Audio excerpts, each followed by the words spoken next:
Welcome into another edition of the Weekend Audible on NKYSportsblog.com. A great week of high school football in Northern Kentucky. Week 5 action. Most teams playing their fourth or fifth game of the season at this point. Ryan Succo is here to join us finally, back from Louisville.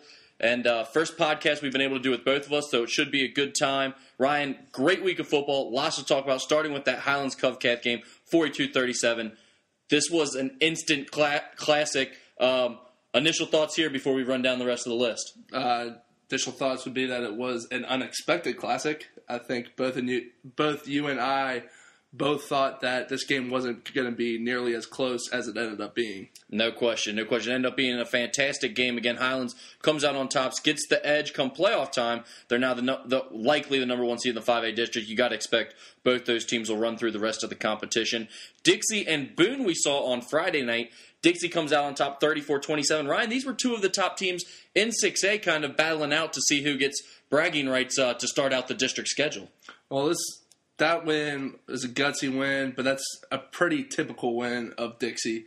They usually play in a close game, and, against their conference opponents, they've pulled it out so far. We also saw that Dixie team do something we haven't seen them do yet all year. We'll get to that a little bit later. Then time to talk a little bit about 6A as a whole. Ryan, this is the toughest district to sort of predict or handicap right now. There's probably 4 teams who all have a chance of still winning this district. Right. This district is kind of you can pull them out of the hat, and you might be as lucky to pick who's actually going to win this one. I think I still like Dixie, but it could go any way at this point. Unfortunately, we don't get the luxury of pulling them out of the hat. We have to actually tell you guys our predictions, and then you complain to us about them. So we'll go ahead and do some more of that because it's a fun give and take we have here with the fans. And, of course, in the final segment, we'll run down our scoreboard and talk about some of the games from all around Northern Kentucky as we take our trip to the NKSB scoreboard. Let's go circle back to the beginning here. Highlands Covcath, again, 42-37. Bluebirds come out on top. 2 of the best quarterback performances I've seen all year. And Pat Tolles only attempted 14 passes in this game, completed 8 of them, though, averaged 27 per catch, as you mentioned in your story, had a huge touchdown to Austin Sheehan. But, Ryan, it felt like, even though he only threw the ball 14 times, he just dominated this game, whether it was keeping plays alive, whether it was him making a big play with his feet, throwing downfield, whatever the case may be. It seemed like Pat Tolles was able to come up with a big play whenever Highlands needed it, and he sort of controlled the game that way. The kid was just impressive. And, you had been raving to me, all about it. You were excited for me to see him for the first time. And, I was equally excited, and he surely didn't disappoint. I think I came away from the game mostly surprised with how well, he can run the ball. Yeah. He's got a lot of speed that I thought would be an athletic kid, but that kid's got a lot of speed that I just kind of came out of nowhere. Yeah, and I think it's more than his speed, too, because I think the thing that surprised everyone is how fluid of an athlete he actually is when he runs the ball, because he's a good athlete, so you expect him to be fast, and he's a big guy, and when you see him in the pocket, you think, okay, he's a drop-back quarterback pocket type of guy that can run with some speed, but when he gets into that second level, he has some shiftiness. He'll make a guy or two miss. He'll change directions. He sees the run happening before. He sets up his blocks well. And he runs with great pace. We saw him hit that second gear on the 46-yard touchdown run where it was like, whoa. He sort of outran a safety and a cornerback to get to the end zone. It was like, wow. He sort of understands how to change his speeds up and everything like that. He almost looks like a running back when he gets that ball in his hands and he gets into the secondary. And I think that's the thing that a lot of people don't give him enough credit for is his athleticism and his ability to really just keep plays alive with his feet because he is such a good passer, obviously, and he's so accurate. Well, he's a guy that's committed to Kentucky, and that he's going to have that complete package if he's going to be able to play in a high conference like that. And, he's showed me everything that you'd want to see out of a college prospect like that. Yeah, with the way Kentucky's struggling right now, I'm sure they're looking forward to getting Mr. Tolles on campus at this point. On the other side of things, Blake Burr was almost just as outstanding. He was 22 of 32, I believe, on the game. He threw for well over 200 yards. And my thing with Blake is this. He is maybe more so than any quarterback I've seen, or at least right up there with Tolles at the high school level, reads defenses at an unbelievable level. I mean, Highlands doesn't make many mistakes, and fans know that when you've seen Highlands play. They don't make a lot of mistakes. There aren't blown assignments usually when you're playing Highlands. You have to earn your yards. You have to earn your big plays. The 2-3 mistakes that they made and missed a guy in coverage or whatever, Bird made them pay. I mean, it seemed like every time they had a little slip-up, he found the open guy downfield. He goes through all of his progressions. He spreads the ball around, which is evidenced by his stats and how many guys catch balls for them. And in the same way that Tolles does as well. They're both great. But you got to be really impressed. Bird maybe doesn't have quite the physical tools that a guy like Pat Tolles has. He's not 6'5". He doesn't have a rocket arm, and he's not a great athlete. But, man, he really understands the game of football. Well, he had way more attempts than Tolles did, which, my impression of Burr is that he doesn't have the strongest arm for a quarterback, but he's one of the most accurate. Yeah. And he can throw just about any intermediate to short route right on the money. And it sets up his receivers to where they can, turn around, they run their route, they turn around, they can expect the ball right on them right when they turn around in their routes. Or he can lead them, up the field and give not only, put it right on them, but give them a chance to make some yards up the field. Yeah.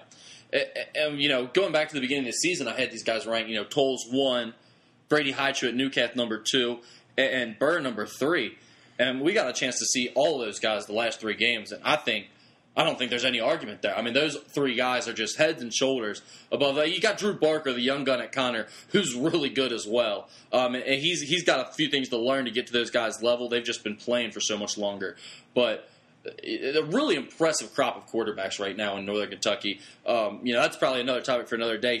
Keeping with this Highlands Cov-Cath game, though, Ryan, in my opinion, this Covington Catholic team proved something yesterday, and not just the overall thing that they can play with Highlands. I think they proved that their offensive line is the best in Northern Kentucky, and it's legit. I mean, we knew they were good. We talked about how they were big, and they had been opening up holes for the running game and how successful they had been. But let's be honest. You can't say you're the best until you play Highlands, basically, or you play a team at that level that proves, hey, we can dominate any team. And they did. They dominated. I mean, Blake Burr was untouched. Gabe Gray had plenty of running lanes. Bobby Beatrice had a lot of running lanes. And he's a guy, that you usually need to open up a hole for and let him run with the ball a little bit because he's a little more shifty of a back as opposed to a power back. So I was just really impressed with the way Covington Catholic's offensive line enforced their will on that Highlands defense because the Highlands defense is very good. Well, going back to what you said, you can't really figure out where you are as a team until you play the best. And I think, Cov-Cath not only proved to a lot of people how good they actually are, but I think they proved a lot to themselves how good they actually are. And this is a program that's, there's been some turnover. There's been some changes in, and they're not too far past. And I think they're definitely on the upswing and, could be going back to the glory days for them. That offensive line was so impressive. They made Cov-Cath play to Highlands level. Yep. Because going into that game, it was expected that Highlands was on a completely higher level than Cov-Cath. That offensive line took Cov-Cath up to that level. And, they no sacks of Burr. He was relatively untouched all day. They were opening up big holes for Beatrice and Gray, who had another just absolutely awesome day on the ground. And, you can't say enough about that offensive line. And it didn't win them the ball games, but that'll do a lot for you in getting, giving you an opportunity to win a game. Yeah, you got to control the line of scrimmage. That's at any level of football. And when you can control the line of scrimmage, you're going to be able to compete with anyone. And that's sort of what they showed. I mean, Cov-Cath obviously has the skill position guys. We talked about Burr. He has plenty of weapons. Charlie Mader, his receiver, had a big day. Michael Best had a big day. Led him with catches with 8. Mader had 6. And, both those guys, Mader with 2 touchdowns, Best with 1. And he has other weapons. Brady Reese wasn't even used much on the offensive side of the football yesterday, but he's obviously always a weapon. Clinton Massey's good. They have the skill position guys, so when they're able to control the line of scrimmage, no matter who they're playing against, they're going to be able to compete, and that's why this team has a chance to make noise in the state playoffs. Unfortunately, they are going to run into Highlands at some point, which will probably be their downfall, is what you would think. But I think they definitely have a chance to get to Highlands in the playoffs at least, and this sort of showed that. Wrapping this segment up and before we move on to Dixie Boone, in your opinion, how indicative is this score of where these two teams are at? I think Highlands needed to play a better game. I don't think they were, they just hadn't played an opponent like Covcath yet. So it was a little different for them. They needed to adjust themselves to play a full 4 quarters. They had been blowing teams out all year. That didn't happen. So I think they could have even been a little bit, a little tired towards the end there. But I do think Highlands is a much better team than Covcath.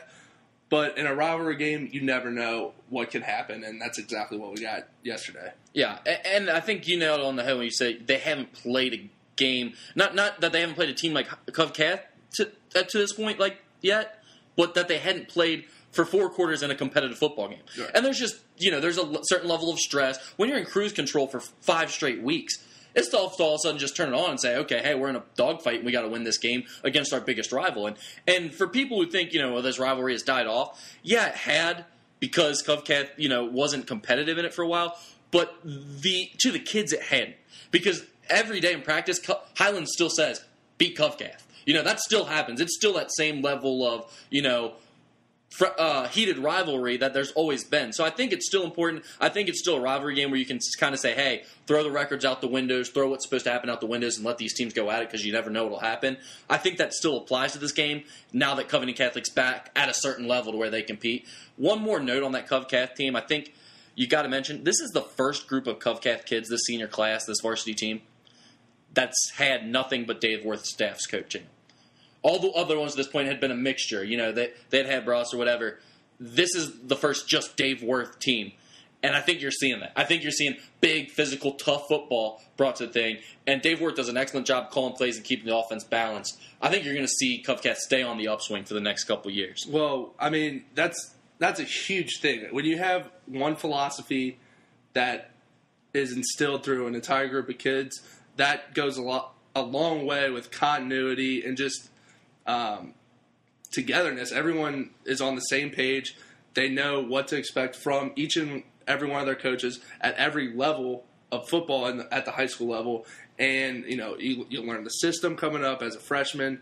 Once you get to be a varsity player, you know what to expect. You can go in there. You can be productive because you know what, your coaches expect from you.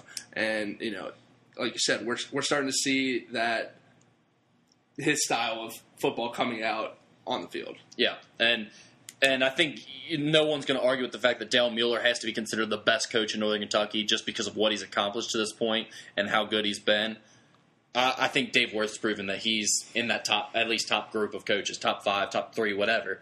He's up there. He's been really good since he took over this Covcath program and has him moving in the right direction.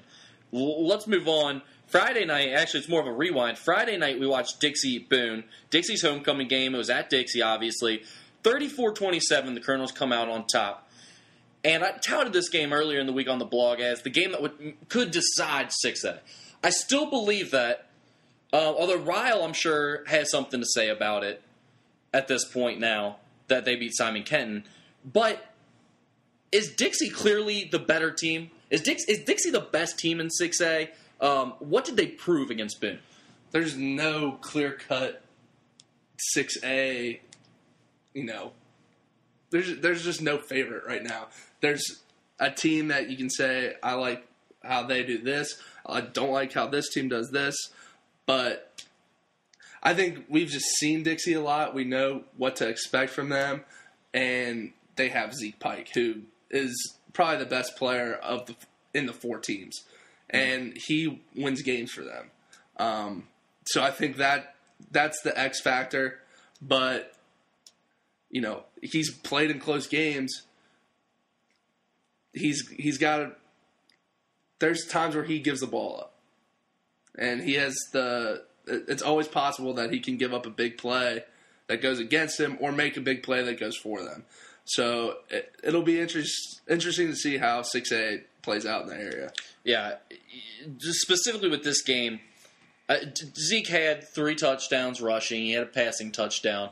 He was very good, and this is one of those games where you sort of saw how dominant of an athlete Zeke Pike can be. And I think sometimes people lose sight of just what a great all-around athlete the kid is. You know, he's a great basketball player. He can leap. He can run. You know, he's physical. He's strong. And he's 6'5", you know, and he's got a great arm. And I think people lose sight of that sometimes when they're all worked up. Well, is he an SEC quarterback or not, you know? Just enjoy how great of an athlete he is and how he can take over a game the way he did against Boone.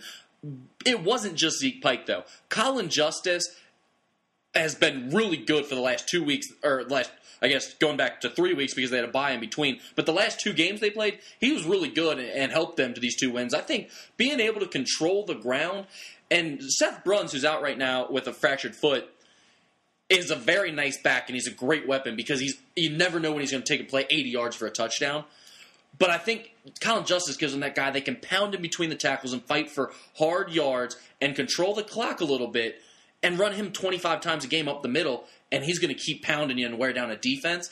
And I think that really has sort of helped stabilize Dixie a little bit more. So it's not just either we get a big play or we can't get anything, and we're giving the other team all these opportunities to score.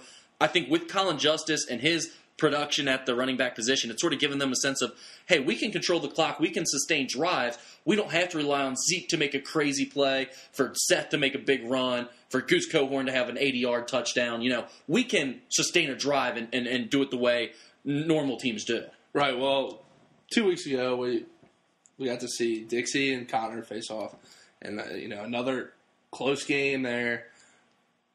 Justice was awesome. Yeah. You know, and we both talked about how hard he ran, how tough he was, and we see him again 2 weeks later, and it's the same exact thing. That's just his game.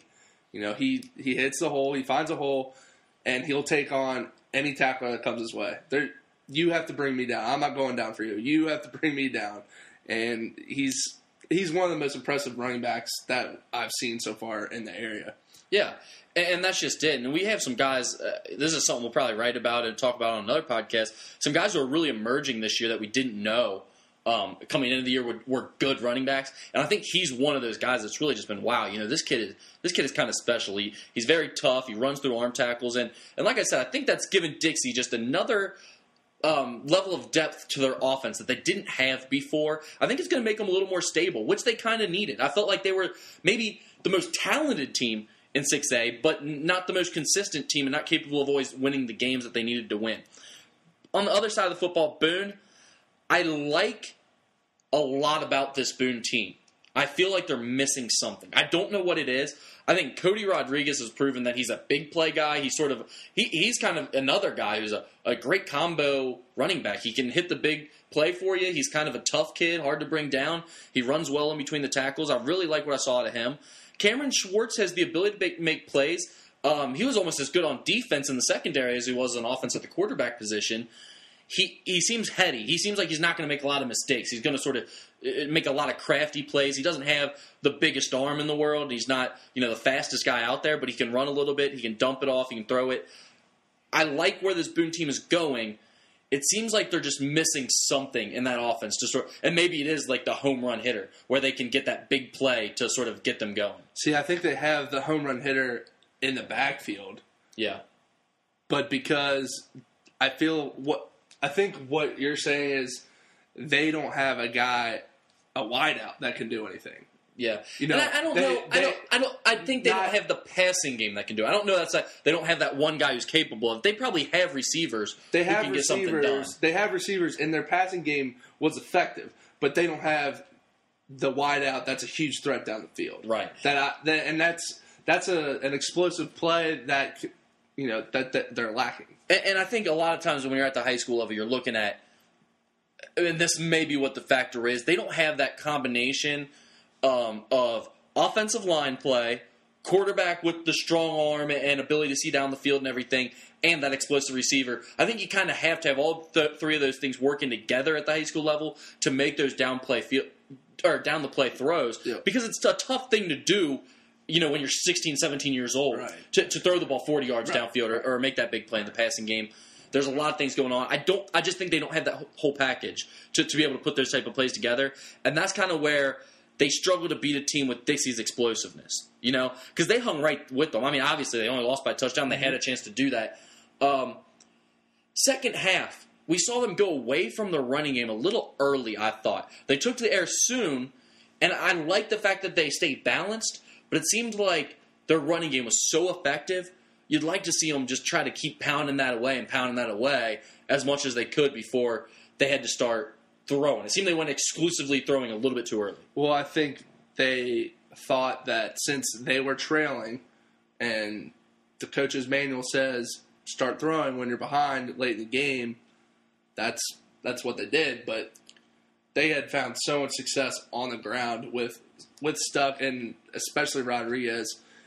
I understand it from a coach's perspective, but from what we saw, it seemed like their best option, which it had been all night, would be to continue trying to just get some yards on the ground instead of not moving the ball at all. Right, exactly. And then you also, I think the other factor you go into there is, can we stop Dixie? And I think that's what you're probably thinking is, okay, we not only have to catch up, we also got to match their production. They might score another time or two, Mm-hmm. So I'm sure they're factoring that in. It didn't work out for them. They lose in the end of this one, but I think they also showed they are legit. I mean, this is much better Boone County team than we've seen in the last 3 or 4 years, dating back to like when Corey Ferris was there. So this Boone County team can compete, and we obviously know this Dixie team has been prone to giving up leads. They could slip up still in 6A. Boone's not out of this 6A race yet. They could run the table the rest of the way, in my opinion, and still have a chance because they're consistent. They're going to be in every game this year, in my opinion. Well, this is going to sound weird, but I actually like what Boone's defense does. I do too. Again, Dixie came up with big plays, and that's going to happen. But, aside from those big plays, I thought Boone did a really good job of getting to the quarterback. They forced some turnovers. That's why the game was close. Yeah. It could have been a lot worse. And that's what this defense does. They've been opportunistic all year. And I need to look at the full stats. I should have done that before we came on air. They've got to be among the leaders in getting turnovers. They were averaging over 2 a game coming into that contest. Right. And that's huge. They're not going to stuff you. They're not going to stop you on every play. They're not going to be able to stop Zeke Pike every time. But they're opportunistic. When they get that chance to make a play on the ball or something, they take it and they get the ball back to their offense and let them go. And as we mentioned, with their ability to sustain drives with that running game, they're able to sort of stay close to everybody that way. And heck, let's be honest, holding Dixie to 34 is not anything to be ashamed of because this Dixie team can score on anybody. They have big-time athletes on the offensive side of the football. Well, yeah, Cohorn, you got Hatton out there, and obviously you got Justice in the backfield and Zeke Pike. And John Pitzer has come on as another impressive receiver. I mean, this Dixie team has great athletes, and they can really do a lot of things offensively. They scored more than that on Covington Catholic in the first game of the season. I think Covcat's defense has come a long way.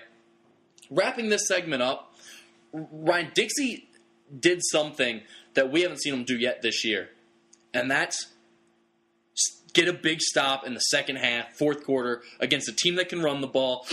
Bow your backs and say, hey, we got a lead. We're keeping it. We're getting this ball back. That not only did they get a stop, they also got an interception late in the game when Boone had another chance with just about 3 minutes, I believe. Mm-hmm. They get that interception to sort of ice the game. Tyler Moore picks off Schwartz pass, and that's what this Dixie team has been waiting for, the defense to say, hey, our offense went out there and got us that. Now we're going to sort of maybe we're tired because we've been playing on both sides of the ball, but we're going to get a stop here and end this game right now. And they were able to do that. That's huge for this team's confidence going forward. Well, I think they had that really tough stretch at the beginning of the season, and I think their confidence was a little shot.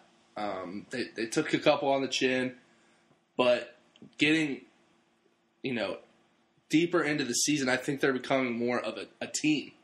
They're playing more team football. And, they're being able to play with these teams. They're having a little more confidence. The defense is coming around.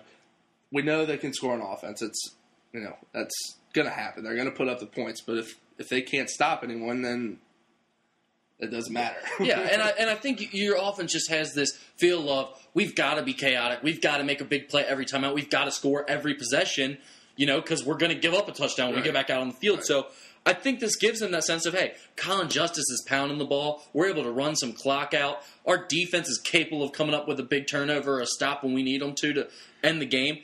They show that has to be big for their confidence. And that takes us to our next point, which is what we sort of started talking about a little bit at the beginning, is this 6A. And here's my take. I'll give you my take, and you sort of respond and tell me what your thoughts are. In my opinion, Dixie is the most talented team in the district. And that's by a little bit. Like, I think there's a considerable margin there. You can distinctly say Dixie has the most talent right now in the 6A district. I don't know that they're the best team. I think they're putting it together and very close to being the best team. So I'd have Dixie 1. And I have Boone and Ryle nip and tuck right there at that 2A and 2B spot. I think that's going to be a phenomenal game to prove that. Ryle sort of had to bounce back, and we didn't know because they hadn't played Northern Kentucky teams since the loss of Travis Elliott in the Colerain game. Their game against Simon Kenton was the first time we saw. They handled business. They took care of Simon Kenton. They're not going to be as explosive as they were with Travis Elliott. They're going to have to change things up. But Nathan Davis at quarterback is a good athlete. Jake Nutter is replacing Elliott, is going to be really good running the football for them. I think they're still going to be a solid team with a great defense. So I think they maybe get the nod, or they're right there with Boone County. And then after that, you sort of have Simon Kenton and then Campbell County, who's really in a rebuilding mode, farther down behind. Right. I was disappointed with the way Simon Kenton played against Ryle. Yeah. To hear those results, and after seeing them play the way they did against Newcath, I thought that Simon Kenton actually would win that game, or could win that game. But I don't know if it was a letdown or what it was.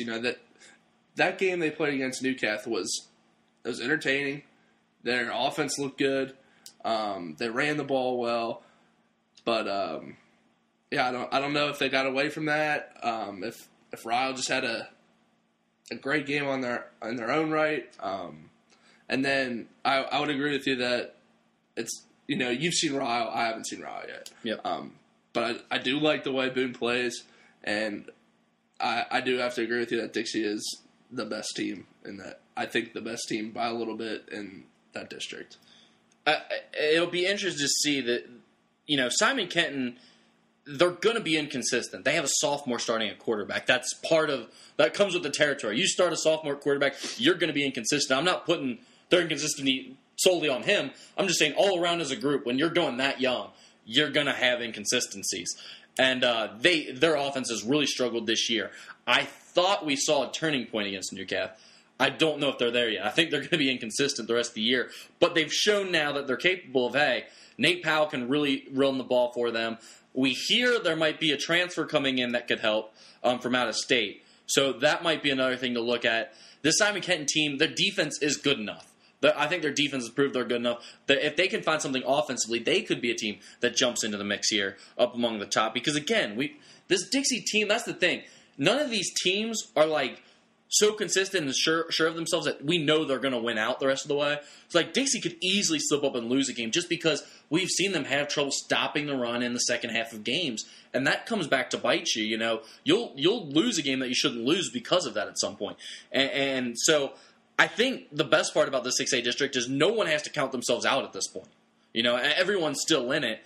It'll be interesting to see, in particularly, how Boone bounces back from the Dixie game and how Simon Kenton bounces back from the Ryle loss. Well, I think they have to. Yeah. While it is close, at the same time, anyone could, it's up for the taking. Somebody could take it and run away with it if they wanted to. So those teams need to step up and do that. Do just that. I think Dixie's got the reins right now, but at any moment they could slip up, as you said, and, Boone or Ryle or Simon Kenton could, take it away from them just like that. Yep. I agree completely. let's go ahead and take a trip to our scoreboard while we're sort of talking about some of these scores and look at just around Northern Kentucky, sort of wrap up here to finish off this edition of the Weekend Audible. Take a quick rundown. Every week you can find the latest updates on Friday nights at the NKSB scoreboard on nkysportsblog.com. And when we look at these scores, Newcath, another win. They stay undefeated. They beat Brossart 62-0. And Brossart, you feel so bad for them having to move up to 2A. They're just starting their program still. You know, they're just not ready to see Holy Cross, Newcath, and Newport, really. And that's just a tough game for them to have to play. Dixie beat Boone County 34-27. We already talked about that. Highlands over Covcath, rather, 42-37.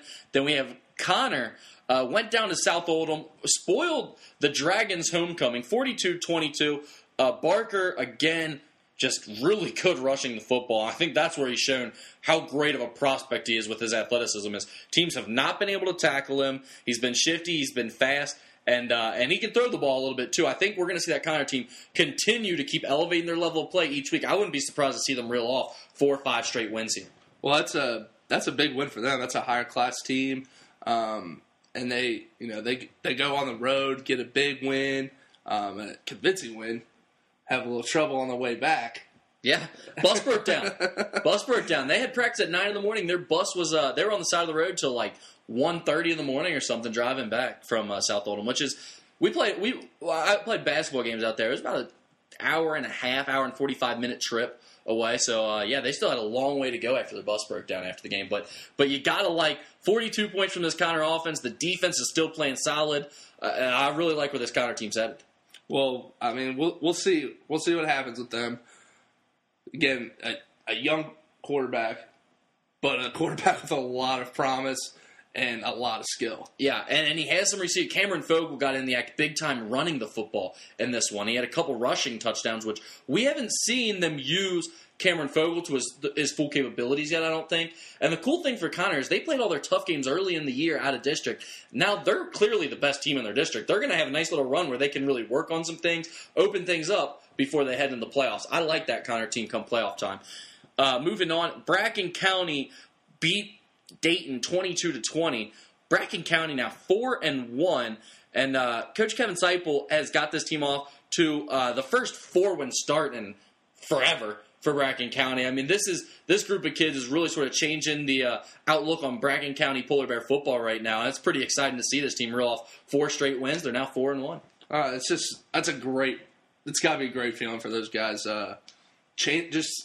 They're making history. Yeah, it's cool when you can do something like that your school hasn't seen. Right, and I remember we're Holy Cross graduates. You played for the football team, and we didn't have football there for a long time, and we saw the growing pains and we're still seeing the growing pains of building a football program. Yeah, and for them, it's finally coming all together, and they're seeing some success for the first time, and congratulations to them. That's awesome. Yep.